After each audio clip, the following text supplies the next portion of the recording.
ॐ अज्ञानतिमिरन्धस्य ज्ञानाञ्जनशलाकया चक्षुरुन्मीलितं येन तस्मै श्रीगुरवे नमः। श्रीचैतन्यमनोभीष्टं स्थापितं येन भूतले स्वयं रूप कदा मायं ददाति स्वपदान्तिकं। वन्देऽहं श्रीगुरो श्रीयुतपदकमलं श्रीगुरो वैष्णवांश्च श्रीरूपं साग्रजातं सहगणो रघुनाथान्वितं तं सजीवं साद्वैतं सर्वभूतं परिजनसहितं कृष्णचैतन्यदेवं श्रीराधाकृष्णपादान् सहगणो ललिता श्रीविशाखान्वितंश्च। नमोऽयं विष्णुपादाय कृष्णप्रेष्ठाय भूतले श्रीमते भक्तिवेदान्त स्वामिनेति नामिने। नमस्ते सरस्वती देवे गौरवाणी प्रचारिणे निर्विशेषो शून्यवादी पाश्चात्यदेशोतारिणे। नमोऽयं विष्णुपादाय कृष्णप्रेष्ठाय भूतले श्रीमते जयपताका स्वामिनीति नामिने। नमाचार्योपादाय निताय कृपापदायिने गौरकथा धमोदाय नगरग्रामोतारिणे। हे कृष्ण करुणा सिंधु दीनबंधु जगत्पते गोपेश गोपिकाकान्तो राधाकान्तो नमस्तुते। तप्त कांचन गौरांगी राधे वृंदावनेश्वरी विश्वभानुसुते देवी प्रणमामि हरिप्रिये। नमो महावदनाय कृष्ण प्रेमपदायते कृष्णाय कृष्ण चैतन्य नाम्ने गौरतिशे नमो। वाञ्छाकल्पतरुभ्यश्च कृपासिन्धुभ्येव च पतितानां पावनेभ्यो वैष्णवेभ्यो नमो नमः। जय श्री कृष्ण चैतन्य प्रभु नित्यानंद श्री अद्वैत गदाधर शिवासादि शिवभक्तवृंद। সকলে হাত তুলে বলুন হরে কৃষ্ণ কৃষ্ণ কৃষ্ণ হরে হরে হরে রাম রাম রাম হরে হরে হরে কৃষ্ণ কৃষ্ণ কৃষ্ণ হরে হরে হরে রাম রাম রাম হরে হরে হরে কৃষ্ণ কৃষ্ণ কৃষ্ণ হরে হরে হরে রাম রাম রাম হরে হরে। কৃষ্ণচন্দ্র ভগবান কি জয়। সকলে হাত জোড়ে বলুন ওম নমো ভগবতে বাসুদেবায়। ওম নমো ভগবতে বাসুদেবায়। ওম নমো ভগবতে বাসুদেবায়। নারায়ণ নমস্কৃত্য জৈব নরোত্তমং দেবীং সরস্বতী ব্যাসং ততো জয়ন্তি। হরে কৃষ্ণ। আমি একটি গীতা থেকে শ্লোক বলার প্রয়াস করব। এখানে অনেক ভক্তবৃন্দরা আছে, সকলের কাছে আমি প্রণাম জানিয়ে তাদের আশীর্বাদ ভিক্ষা প্রার্থনা করছি।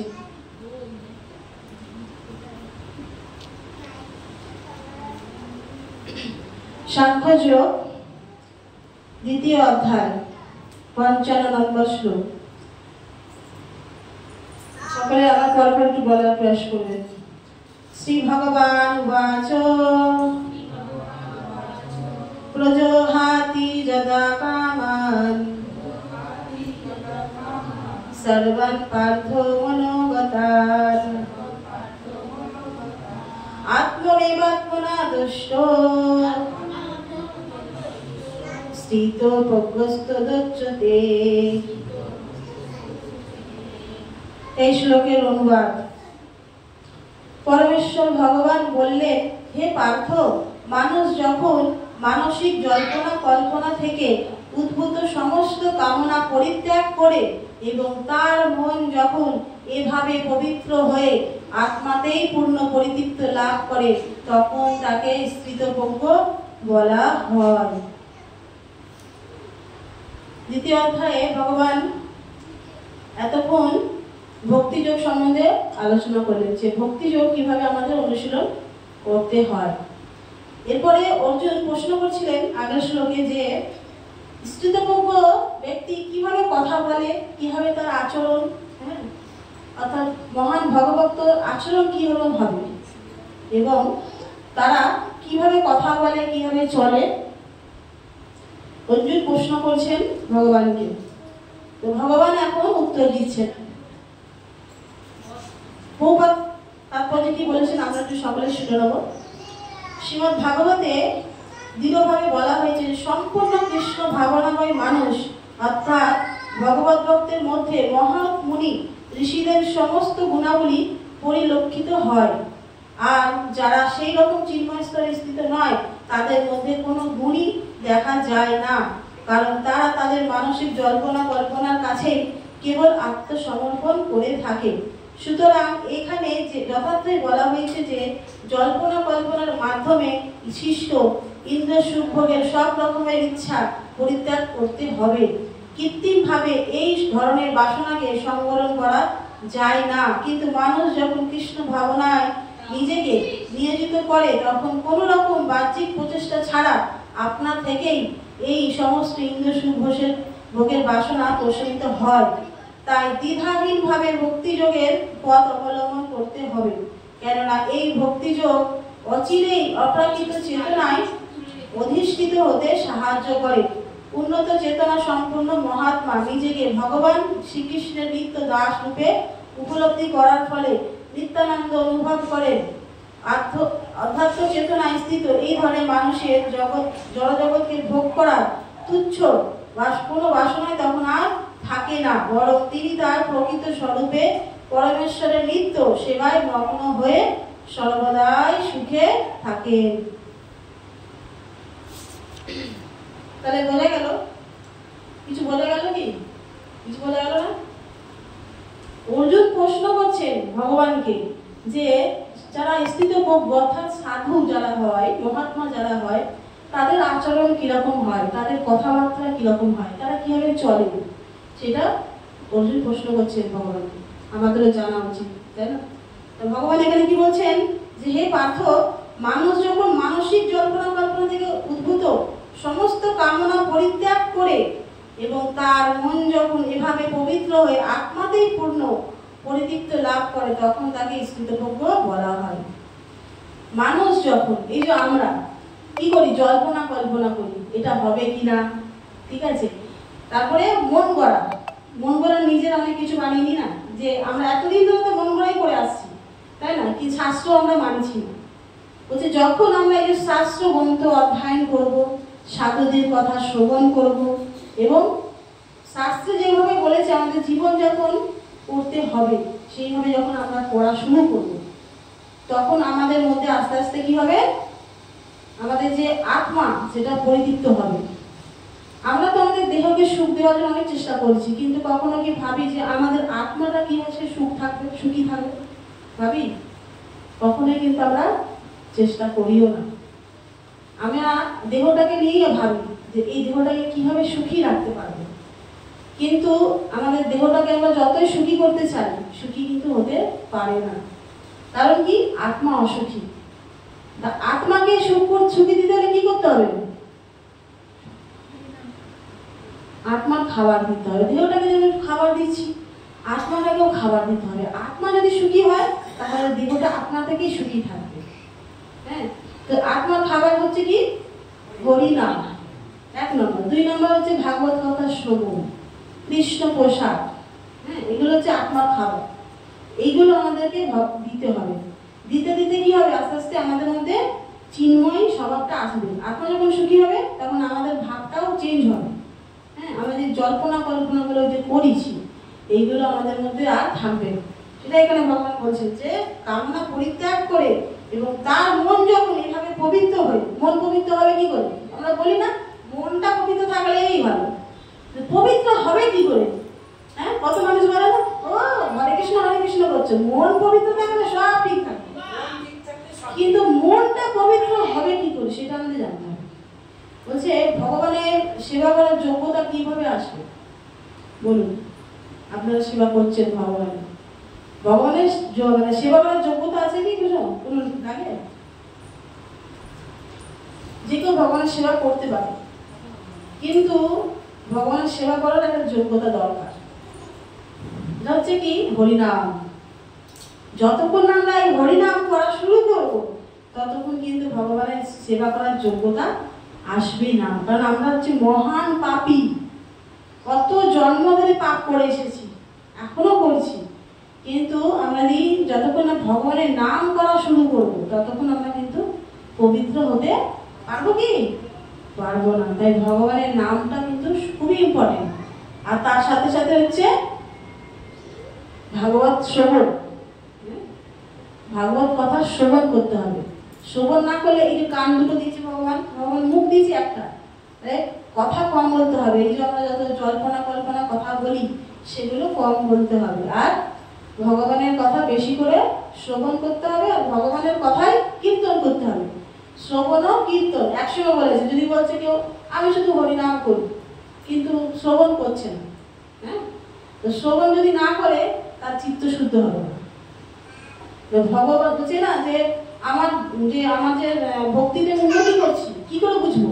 যখন আমরা শ্রবণে আগ্রহ বাড়বে, শ্রবণে ভগবানের কথা শ্রবণে যখন আমাদের আগ্রহ বাড়বে তখন জানতে হবে যে আমরা ভক্তিতে একটু একটু করে এগোচ্ছি। ভগবানের কথাতে প্রেম আনতে হবে। আমাদের সবার বলুন যে আমাদের লক্ষ্য কি? লক্ষ্য কি আমাদের? মাতাজিরা বলুন। এই ছেলে পিলেদের বড় করা, তারপরে তাদের চাকরি আনা, তার বড় বাড়ি করা, তাই না? এগুলো আমাদের লক্ষ্য তো। বলছে আমাদের লক্ষ্য কি?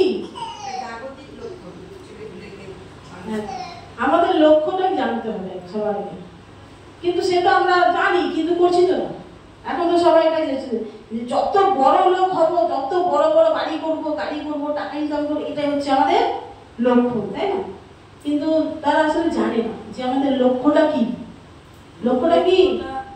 লক্ষ্যটা হচ্ছে ভগবান ধামে পৌঁছানো। যদি এই চেতনা যদি থাকে গুরুকৃপা বলে, তাহলে সে তার লক্ষ্যে ঠিক থাকতে পারে। যদি গুরুকৃপা হয় তার, আর সেই চিন্তাধারা সেই চেতনা যদি একবার থাকে তবে সেই পথে সে এগোতে পারে। গুরুকৃপা লাভ না হলে কিছু হবে। হ্যাঁ, তো দেখুন, তো আমাদের লক্ষ্য হচ্ছে কৃষ্ণ প্রেম পাওয়া, ভগবত ধামে যাওয়াও না, কৃষ্ণের প্রতি প্রেম আনা। হ্যাঁ, এই তো হচ্ছে ঠিকই কথা। এখন কৃষ্ণ প্রেম আনার জন্য গুরু বৈষ্ণবদের কৃপা ছাড়া হবে না। যত আমরা হরিনাম করি না কেন, আমরা সেইখানে দাঁড়ে পৌঁছাতে পারবো না। কান্ডারে কিন্তু গুরুদেবের একজন নৌকার কান্ডারি হওয়া দরকার। নৌকা উঠে বললে কি নৌকা যাবে? নৌকা যাবে, তার জন্য একজন কান্ডারি দরকার। এখন অনেকে মনে করছে আমি 16 মালা 32 মালা, ভালো প্রশ্ন করেছেন উনি, ভালো উত্তর দিয়েছেন টপিকটা যে করছে, কিন্তু আসলে কিন্তু তার চেতনা কিন্তু আর শুদ্ধ হচ্ছে না। কারণ হচ্ছে এই যে গুরু বৈষ্ণবদের আনুগত্য থাকতে হবে, তাদের সেবা করতে হবে। হ্যাঁ, তাদের যদি সেবা না করি, কারণ ভগবানের কিন্তু কোনো কিছুর অভাব নেই, সে হচ্ছে রাজা। বলছে ভগবানকে একটা তুলসীবাদে সন্তুষ্ট। হ্যাঁ, কেন? সে সব রাজা বসে, কিন্তু ভগবান সন্তুষ্ট হয়ে গেছে তার ভক্তের সেবা করতে হবে। হ্যাঁ, তাদের শুদ্ধ ভক্তদের সেবা করতে হবে, তাদের গুরুদেবের সেবা করতে হবে। তো সেই তাদের আনুগত্য থাকতে হবে। হ্যাঁ, তবেই আমরা ভগবানের কাছে কিন্তু পৌঁছাতে পারবো। ঠিক মাতাজি ঠিক বলছি যে আমরা যতই আমরা যা করি না কেন, হরিনাম করি না কেন, এবারে গুরুদেবের দীক্ষা পেয়ে গেলাম, হয়ে গেল, এবার কি করতে হবে? তার নির্দেশ আদেশ সেগুলো পালন করতে হবে। প্রথম কর্তব্য কি? আমার মানুষ হয়ে এসেছি, প্রথম কর্তব্য কি? প্রথম কর্তব্য কি আমাদের? দীক্ষা তো নিয়ে নিলাম, স্কুলে ভর্তি হয়ে গেলাম। দীক্ষা নেওয়া মানে হচ্ছে স্কুলে ভর্তি হওয়া।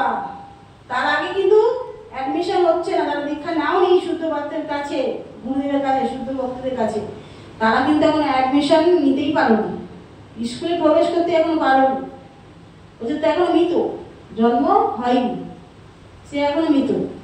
হ্যাঁ, তো গুরুদেবের কাছে এবারে দীক্ষা হয়ে গেল, ব্যাস। অনেকে আছে এটাই ভালো যে দীক্ষা তো হয়ে গেছে, আর কিছু করার দরকার নেই, আর মঙ্গল আরতি মাতি থাক, শুধু ওই কোনো রকম 16 মালাটা টেনে টুনে করবো, কৃষ্ণ প্রসাদ পাবো, এটা কিন্তু গুরুদেবের আদেশ পালন করবো না। কারণ দীক্ষা নেওয়ার সময় সবার আগে গুরুদেবকে আমাদের প্রতিজ্ঞা করতে হবে কি? 4টি নিয়ম পালন করব।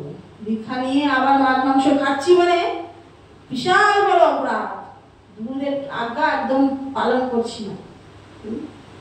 4টি নিয়ম আমাদের পালন করতেই হবে, মঙ্গল আরতি অ্যাটেন্ড করতেই হবে, কৃষ্ণ প্রসাদ ছাড়া অন্য কিছু গ্রহণ করা যাবে না, আর সবসময় গুরু বৈষ্ণবদের আনুগত্যে থাকতে হবে। যারা আমাকে দীক্ষাগুরুকে চিনিয়েছে, সেই দীক্ষাগুরুকে পেয়ে গেছে বলে শিক্ষাগুরুকে বাদ দিয়ে দেবো, এটা হচ্ছে কি হবে? গুরুদেবের চরণে অবজ্ঞা করা, 3 নম্বর অপরাধ।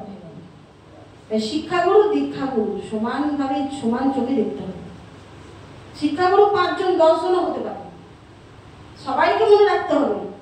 এই না যে ও তোর কাছ থেকে, যার কাছ থেকে যেটুকু শিখেছি ভক্তি জীবনে, এইটুকু জানবে যে অনেক বড় উপকার। তাই সবসময় হয়তো সে আমাদের বয়সের থেকে ছোট হতে পারে, হ্যাঁ, বা অন্য কিছু হতে পারে, কিন্তু তাও জানতে হবে তার থেকে আমি একটু শিক্ষা পেয়েছি, ভগবানের সম্বন্ধে একটু জানতে পেরেছি। তাই সবসময় তার আনুগত্য থাকতে হবে। এইটা হচ্ছে গুরুদেবের নিজের আদেশ। এইগুলো যদি আমি পালন না করি তা আমি স্থিতপ্রজ্ঞ ব্যক্তি হতে পারবো না। বলছে ভক্তি জীবনকে স্ট্রং রাখতে কি হবে? এইসবগুলোকে বিধিবিধানগুলো পালন করতে হবে। হ্যাঁ, আর মন গড়া, যেগুলো মন গড়া কি ও হচ্ছে হবে, ও ঠিক আছে করবো, হ্যাঁ, এইগুলো হচ্ছে মন গড়া। ভক্তি জীবন স্ট্রং রাখতে গেলে সবকিছু ঠিকঠাক রাখতে হবে।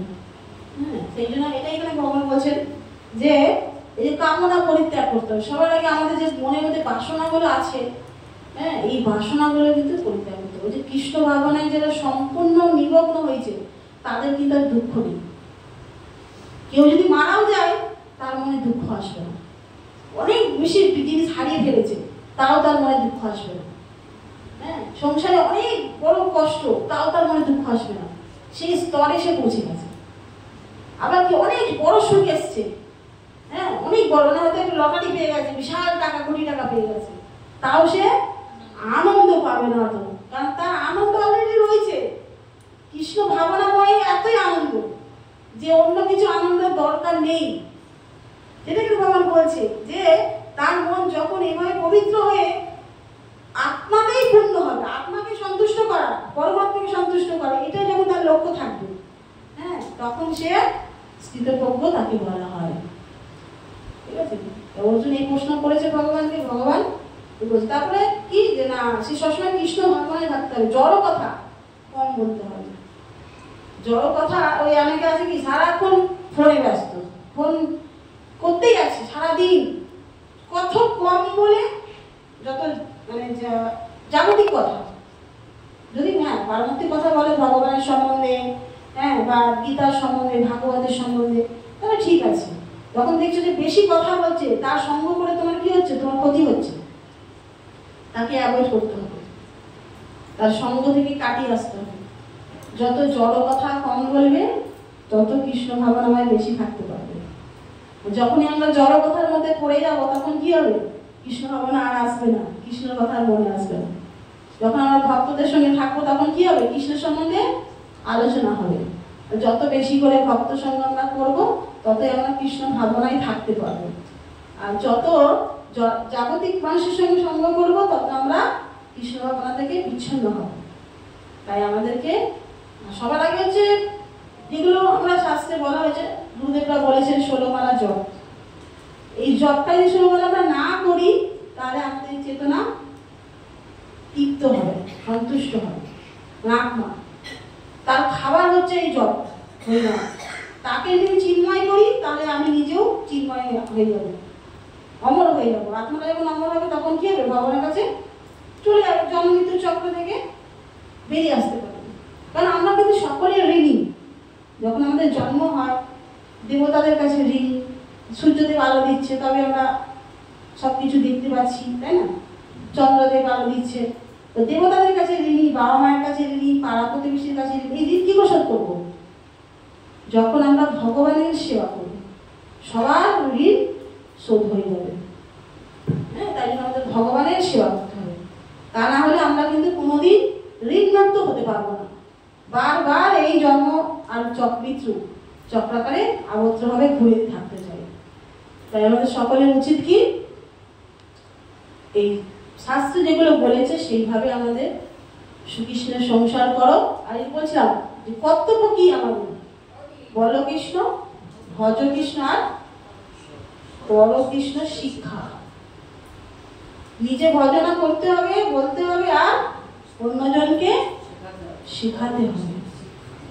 কৃষ্ণ কথা বলা, কাউকে এই ক্লাসে নিয়ে আসা, চেষ্টা করতে হবে যে একজনকে নিয়ে এসে ভগবানের কথা যাতে সে শুনে একটু হলেও তার চেতনা পরিবর্তন হতে পারে। হ্যাঁ, তাকে একটু কৃষ্ণ প্রসাদ খাইয়ে তাকে চেতনা পরিবর্তন কি করে হবে? কৃষ্ণ প্রসাদ খাওয়াতে হবে, তাকে কৃষ্ণ নাম করাতে হবে, কৃষ্ণ ভক্ত সঙ্গ করাতে হবে। তো এই হচ্ছে আমাদের কর্তব্য। যারা নেই, নিজের আত্মীয় স্বজন, বন্ধু বান্ধব, চেষ্টা করতে হবে যে একজন একজন করে লোককে আমি শিক্ষা দেবো, কৃষ্ণ শিক্ষা। তবে এই মনোভাব আনা যাবে না যে আমি শিক্ষা করবো বলেই সবাইকে শিক্ষা দিচ্ছি। শিক্ষা দেওয়ার আগে আগে নিজেকে শিক্ষা নিতে হবে, আচরণ করতে হবে। আগে আচার, তারপরে প্রচার। আমি যদি নিজে আচার করলাম না, আমি নিজে মঙ্গল আরতি করছি না, ষোলবেলা জপ করছি না, আমি অন্যজনকে বলে সে শুনবে? শুনবে না। আমি একাদশী করি না, আমি অন্যজনকে বলে সে কখনো শুনবে না। তাই জন্য আমাকে আগে নিজে আচার করতে হবে, তারপরে প্রচার। তো ঠিক আছে, আর কিছু আলোচনার ব্যাপার আছে কি? শ্লোকে এইটুকুই আলোচনার ব্যাপার আছে। তো আমাদের চেষ্টা করতে হবে কথা কম বলা, অভ্যাস। আর যেটুকু বলবো সেটুকু কৃষ্ণ কথার মধ্যে আমাদের অতিবাহিত করতে হবে দিন। হ্যাঁ, তো 16 মালার জপটা কি দেখো কত ঘন্টা দিয়েছে ভগবান? 24 ঘন্টা দিয়েছে। 24 ঘন্টার মধ্যে আমরা ক ঘন্টা ঘুমাচ্ছি? 8 ঘন্টা ঘুমাও। হ্যাঁ, বলছে 8 ঘন্টা ঘুমাতে, 8 ঘন্টা কাজ করতে, আর 8 ঘন্টা ভক্তি করতে। তা 8 ঘন্টা ভক্তি করছি, 8 ঘন্টা তো ঘুমাচ্ছি, 8 ঘন্টা কাজও করছি, কিন্তু 8 ঘন্টা যে ভক্তি করতে হবে, যা প্রভুপাদ বলে দিয়েছে 24টা ভাগ করে দিয়েছে 8 × 8 × 8। হ্যাঁ, তো 8 ঘন্টা ভক্তি করতে হবে। তো 16 মালা জপ করতে কতক্ষণ লাগে?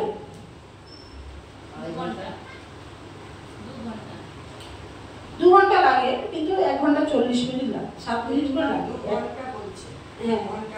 কিন্তু 1 ঘন্টা 40 মিনিটে মোটামুটি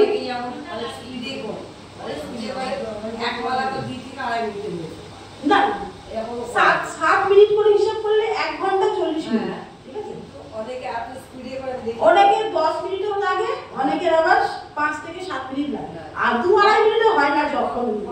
এক মালা জব কোনোদিন 2-2.5 মিনিটে তারা জব কেন বার হয়ে যায়, কোনোদিন হয় কি করে করো? আমি মিটে বলছি অনেক স্পিডে করি, অনেক স্পিডে করলে তোমার ভালো লাগে, তোমার